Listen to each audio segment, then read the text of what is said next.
Hello, and welcome to Lawless Conversations with Katie. I'm Katie, your host. This podcast goes through various difficult subjects such as abortion, gun control, prison systems, or gender, to name a few, and dives into all different aspects of the arguments that might be offered or discussed. At the moment, we are wading our way through the subject of abortion. Today, we are going to be looking at conception and biochemistry. Although I have spent a lot of time and effort into researching these topics, I am by no means an expert on this subject or any other subject I will explore in the future. So take my thoughts with a grain of salt, and of course, if you have any questions or things to add, please share them. I try my best to keep my own biases out of these explorations, and because I'm talking about many aspects of a subject, including opposing ideas and arguments, know that these are not necessarily ideas that I subscribe to or hold personally. I will, however, explore different arguments as if I do believe in them in order to truly explore all facets of this subject. Finally, because these are difficult subjects, there will be some content that is hard to hear and might be triggering. Please understand I am not looking to insult anyone, but to explore these subjects openly and honestly. I don't want to convince anyone to think like me. I want to convince people to think, period. So without further ado, come have a lawless conversation with me. Conception is a very large part of this discussion, and I've actually decided to break it down into 3 different sections instead of just one long one. So this one will probably be the longest of the 3, and the other 2 are going to be fairly short, but I feel like they need to be separated because they are very different elements of the conception argument. So first of all, I'm going to talk about conception, biochemistry, and how that goes into consent as well.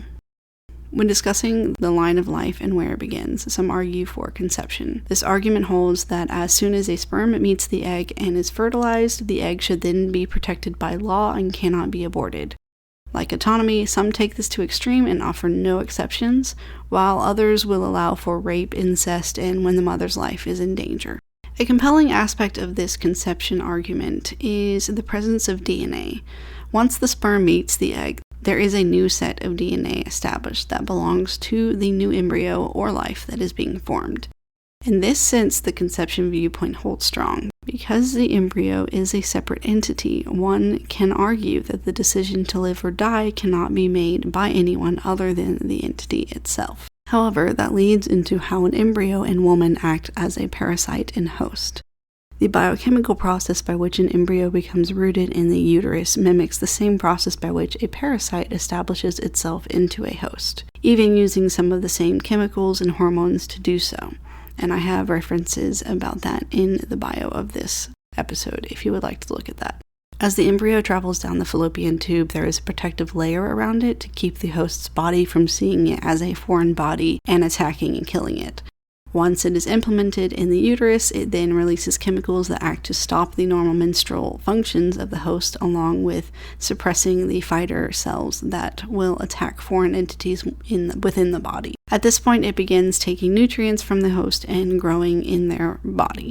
The body would instinctually kill an embryo if this protection wasn't there.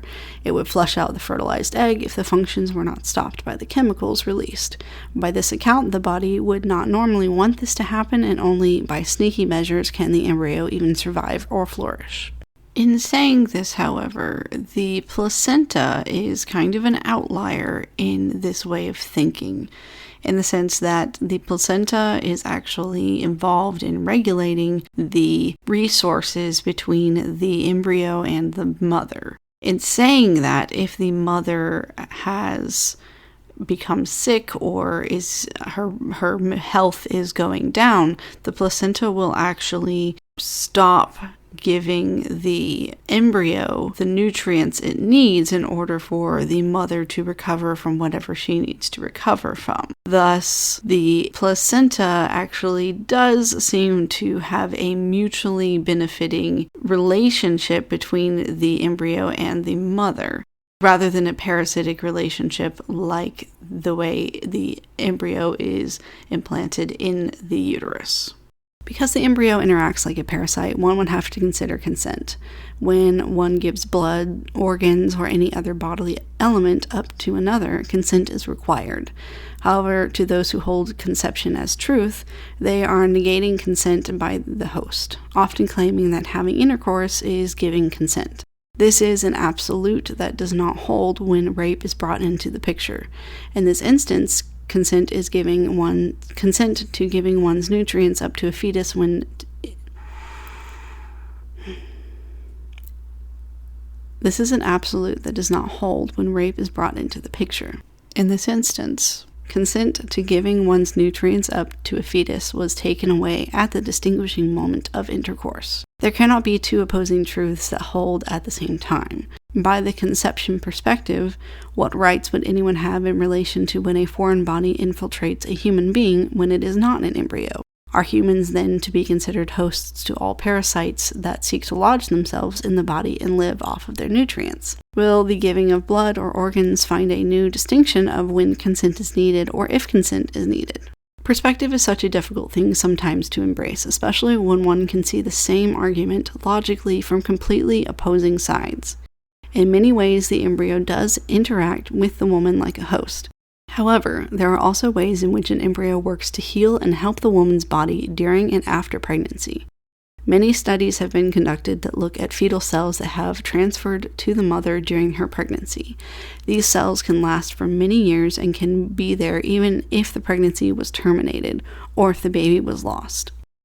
They can help to heal the mother's organs or skin and even reduce the effect of a disease or cancer while she is pregnant.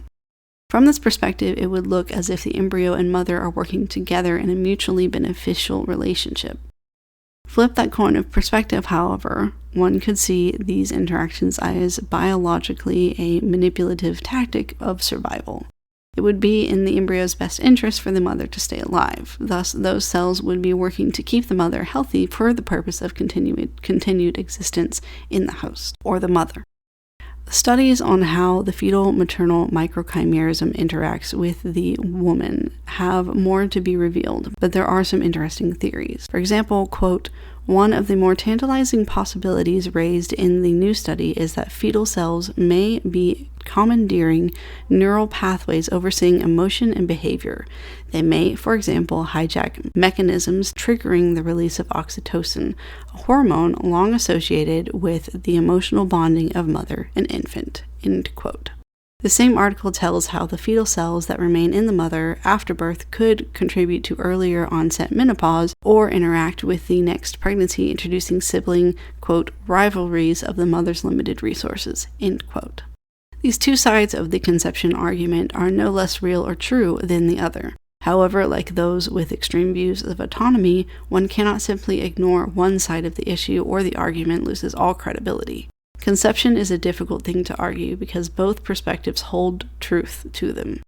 Therefore, making laws that are meant to be rigid and definitive cannot be based on this theory because it would require choosing one side of the coin as singular truth when there is clear evidence that both sides hold some truth.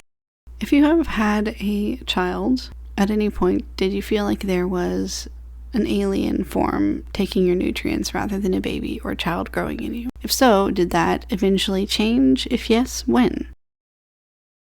If you are interested in commenting about this episode or answering any of the questions I just asked, you are welcome to. You can either send me an email at lawlessconversations@yahoo.com. That is LAWLESSCONVERSATIONS@yahoo.com. You can also comment on Twitter at Lawless Convos, LAWLESSCONVOS. Finally, you can also contact me on Facebook if you just look for Lawless Conversations, two different words, LAWLESSCONVERSATIONS. I look forward to hearing from you. The references to any sources that I use in each episode will be available in the bio, along with all of these social media connections.